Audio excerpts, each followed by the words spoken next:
It's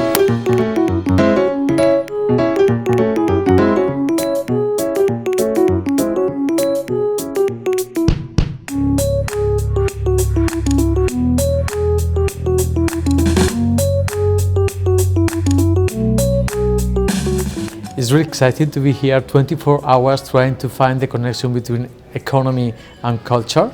I came with low expectations because you never know what's going to happen, but I think that we are interacting between people from very different backgrounds, and that is really important and interesting, and I hope that we will achieve some important outcomes at the end of these 24 hours. So let's see what happens.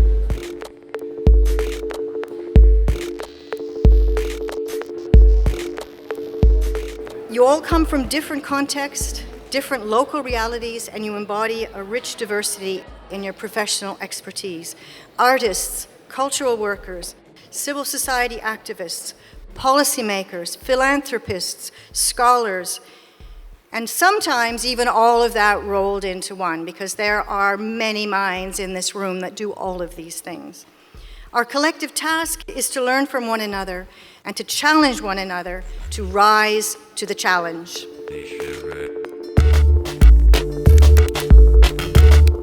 We have chosen a specific theme for this year, Courageous Citizens. The theme has guided our search for nominations for the Princess Marguerite Award for Culture, has been at the root of our research and development grant scheme, and is why we've brought you together today. Hopefully people gathered here today for the ECF, they have to interrogate these questions of power, right? Because exclusion from culture is only one aspect of the exclusion that people across Europe feel from their state or from their society or from their governments or from the political class. One of the topics of my work is giving voice to the voiceless. I started this work back in the days when I was an investigative journalist, and I spent years investigating the institutions for people with intellectual and mental health disabilities and how they're being treated or mistreated there, and publishing these results and trying to basically close down these institutions. But this idea of giving voice to the voiceless is really important in basically any strands of the work that I do. Currently, in the current context of rapidly shrinking civic space in Europe, it is becoming more and more important to seek ways in which to empower people. And for example, how does this translate to the ordinary people, not just to the human rights organizations that are fighting for human rights advancement and protection? I think this is really important to think about that, and to think about mechanisms and systems of supporting people in this very shrinking space for not just civic action but also for democracy.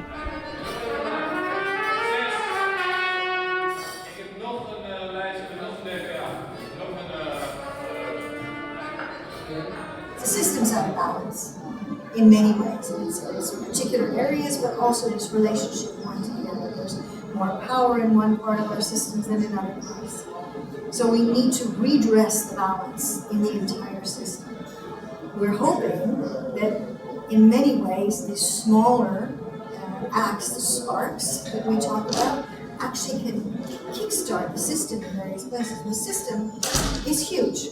Sometimes it's overwhelming to think about that. Where do you start? But if you don't look at things from a systemic perspective, I don't think you can find a start.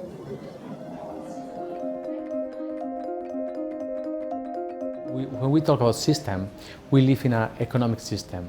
The way that we live, the way that we interact, even the way that we live our relationship with other human beings, unfortunately, is marked by our economic system. Our economic system say that we have to be driven by self-interest, and we have to be living in a very individual way, but we need to change that assumptions.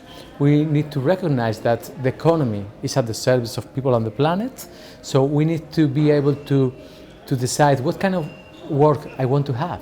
What is my contribution to the society, to the community, what I am good at. And in that way we can be economic activists in the way that we consume, in the way that we behave, in the way that we work. I think all the these challenges we are talking about here, also about diversity, equality, creative economy, etc., are widely shared by other countries, cultural operators and artists and organizations. Maybe the answers are given to those challenges are still in the making, or maybe are different, but it's not surprising that these are the same issues. The ECF has fertilised a field, has ploughed the field, is sowing the seeds. The seasons will come and go, and let's see what grows.